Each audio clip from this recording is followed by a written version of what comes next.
Every year, politicians warn, if we want to put food on our tables, we have to save the family farm.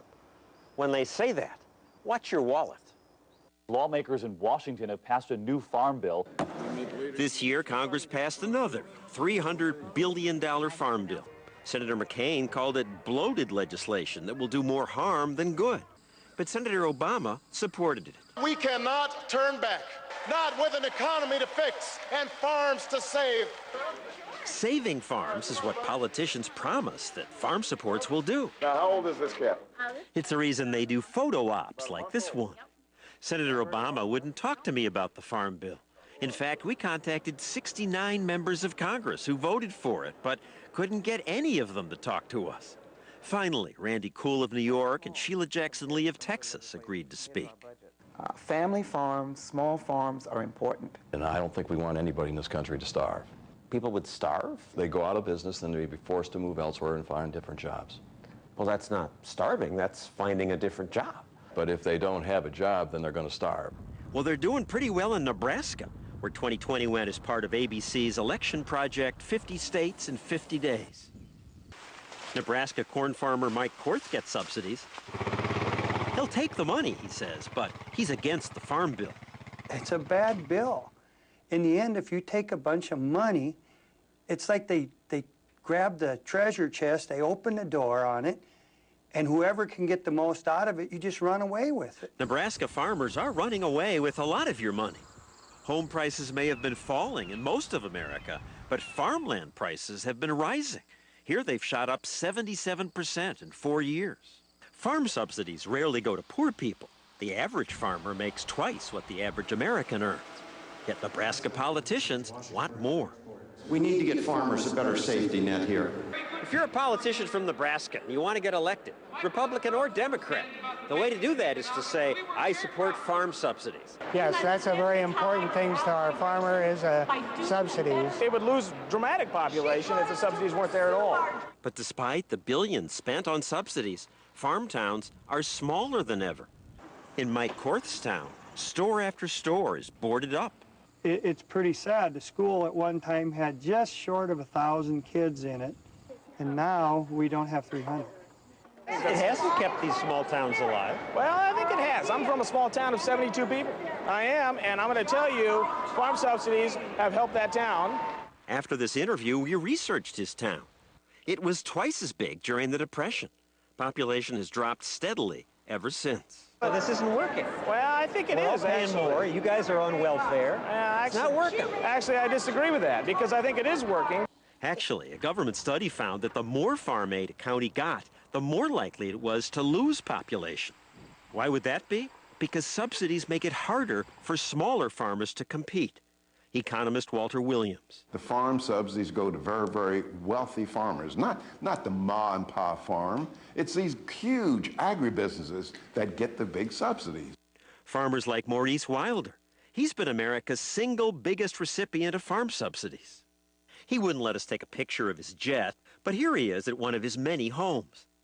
Wilder's estimated to be worth $500 million. But he still gets your help making ends meet. Where is the limit where you say, you know what, you're big enough now, you can put your pants on by yourself? How do rich farmers legally get subsidies? The Farm Bill does say no payments to farmers who make more than $1.25 million a year. Yeah, and I can guarantee you, any one of them guys, they've got accountants that can hide that income.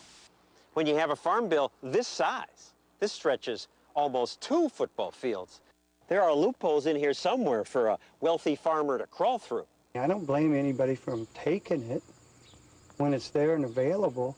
You're getting a handout. Well, they're getting, you know, in a sense, it is a handout. This is not a handout. Take it, and if you lose it, fine, walk away. Not at all. It's not? No, it's not. Why isn't that a handout? I don't term it a handout. I term it an investment. But that's your money he's investing. And why? We don't need farm subsidies to have an ample food supply. I bet you didn't know that the growers of most crops don't get subsidies. Growers of apples, bananas, broccoli, cabbage, cantaloupe, carrots, cauliflower, grapes, lemons, limes, lettuce, and dozens of other crops get no subsidies.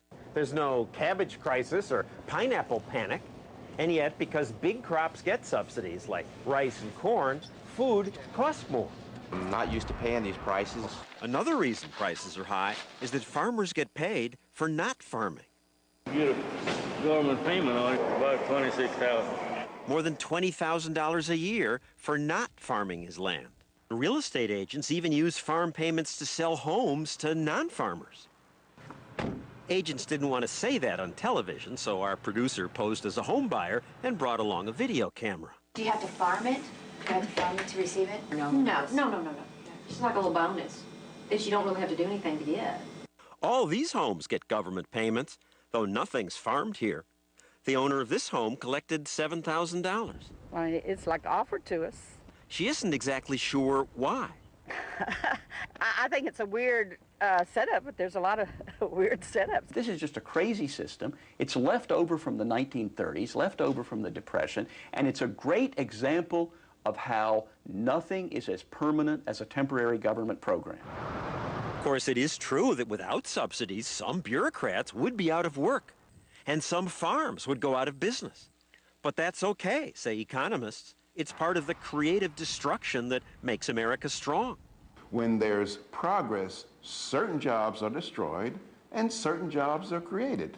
The guy who delivered ice to my house, he doesn't have the job because we have refrigerators. We're better off. Now, the guy who lost his job selling ice, he probably got some other job. But we would have been held back if we had tried to save his job. But today in America, politicians are eager to spend your money to keep certain auto companies afloat. Loan guarantees that we've already passed for our auto industry. Certain banks in business. We must pass legislation to address this crisis. And to keep farms from closing. I think we might have to get 2 or 3 of these, don't you think? Yeah. There is one country that has abolished farm subsidies, New Zealand. There were riots and protests when they did that. Farmers said, we'll go bankrupt. People said, we'll starve. But it didn't happen. In fact, farm productivity quintupled. Agriculture there has boomed once they got people off the dole.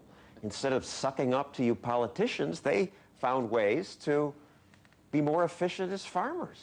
I don't have many farmers sucking up. I do have them coming in and thanking me for allowing their family farm to survive. Clothing and shelter are important too.